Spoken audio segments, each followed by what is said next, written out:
Now, so this is Jackson Diehl, the deputy opinion page editor at the Washington Post. He writes columns on foreign affairs. He joined the foreign desk in 1981, working as a correspondent in Warsaw, Buenos Aires, and Jerusalem. He returned to Washington, and he's headed the foreign staff. He is one of the most authoritative journalistic voices in the United States. Jackson, thank you so much for being with us today. My pleasure. Biden faces numerous foreign policy challenges.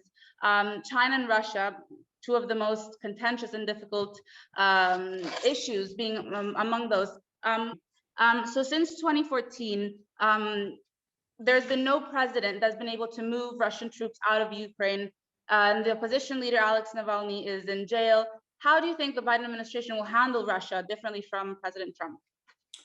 I think the first thing they're going to do is be tough on Putin from the White House, which is not what the previous administration. Trump was very soft on Putin. He liked him. He sort of admired him.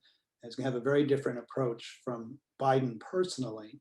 But I think an even bigger change is that they're going to try and mobilize allies in some kind of an alliance against Russia.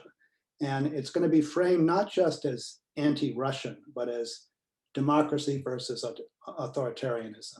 This is a very big emerging theme of the Biden administration, is the emphasis on reinforcing democracy, creating a kind of alliance of democracies to combat what's seen as a sort of rising tide of dictatorship in the world, and which Russia, but also China, are at the center. So I think they're going to try and enlist Europeans in particular to sort of bring pressure to bear on Russia from that vantage point. And do you think it's going to work? I think it's going to be hard. It's going to be very hard. I think the Europeans are skeptical of the United States to start with. They're not convinced. They're glad to see Biden, but not convinced that the United States is back to being a stable democracy itself. And secondly, they're skeptical about mounting some kind of tough campaign against Russia. And of course, the Europeans themselves are divided over it. The Central Europeans in Poland and Czech Republic are very happy to join us, the Baltics, in pressuring Russia, but not so much Germany. And of course, countries like Italy, to some extent France and others, really don't like the idea that much of putting pressure on Russia. And you speak of the skepticism. How can one overcome the skepticism that Europe and allies face or feel towards the US? Is there sort of that one key that would unlock this, or is it more of a gradual what do you think of this? I think it's going to take time, and I think it's going to take the Biden administration showing that they're able to create a broader political base in the United States that is going to be resistant to any kind of resurgence of the kind of populism and nationalism we saw in the Trump administration. And it may take till 2022 if the Democrats manage to get through the 2022 elections and retain their majorities in Congress, and Biden's popularity remains strong. And I think maybe you'll start to see Europeans start to feel more comfortable with the idea that the United States is really back in the way that Biden says that it is. And of course, in the meantime, they want to work with us. They want on certain things. So, but I think it's going to be a while before real confidence is restored. Now, President Trump, going sort of on the China issue, he took a hard line on economic relations with China, mostly by raising the tariffs on Chinese goods. What will Biden do, you think?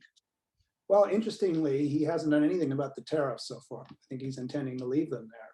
And I think there is now a bit of a consensus in Washington that the United States has to adopt a much tougher line towards China in economic terms, not so much necessarily by imposing a lot of tariffs, but of separating our supply chains from theirs, competing with them on technology. There was a report that's just come out in Washington by a very high-level commission appointed by Congress that says that the United States has to create its own chip industry independent from China. So you're going to see a lot of American economic nationalism vis-a-vis China, and there's really broad consensus about that. Again, I think the way in which Biden will be different from Trump is that, first of all, they'd be much tougher about human rights. They're already talking much tougher about Xinjiang province, about Hong Kong, and they won't hesitate to speak up about that, I think, or to support efforts in Congress to apply sanctions to China, especially about Xinjiang. And I think the other thing, again, they're talking about trying to enlist allies in some kind of broader front, because they understand that the United States by itself cannot contain China. So you'll see that, and in particular, you'll see this emphasis on an organization that sort of saw its genesis under the Trump administration, which is called in Washington the Quad, which is the United States, India, Australia, and Japan, sort of starting to work together as a group with the almost explicit idea of containing China. And speaking, actually, you mentioned briefly Hong Kong earlier. That was my next question. The Biden administration said that the Chinese treatment of the Uyghurs is genocide, and also it has also long criticized Beijing's crackdown on the democracy activists in Hong Kong. Are these, you mentioned a bit that Biden, the dealings of these issues, but how far do you think he will actually go? And is it something that's going to be more in the long run or seen in the short run? I think in the case of Hong Kong, there's a limit to how much the United States can do. The Trump administration already sanctioned some of the senior officials who were involved in the repression in Hong Kong. It withdrew some of the U.S. recognition for Hong Kong as a separate economic system, which will damage the economy there over time. But we can't, there's very little any country can do to reverse what the Chinese have done there. What we could do is allow more Hong Kong refugees into the United States, which is something the Trump administration would consider. Maybe the Biden administration would do that in the way that Britain is doing it. But it's going to be a long-term struggle. The interesting thing is that U.S. sanctions on Xinjiang seem to be having a real effect. The United States has prohibited cotton imports from Xinjiang because of the forced labor of Uyghurs there. And it's had a huge impact, apparently, on the Chinese cotton industry, 80% of which comes from Xinjiang.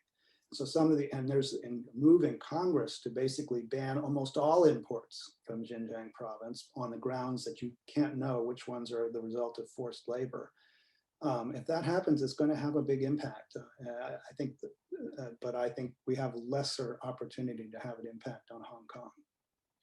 And the past couple of years, particularly Russia and China's relationship has definitely strengthened. And correct me if I'm wrong, but it's also happened, most recently. I mean, what is your analysis of their relationship? I mean, is it really as strong as it seems, or are they that united towards the United States, or where are we in that sense?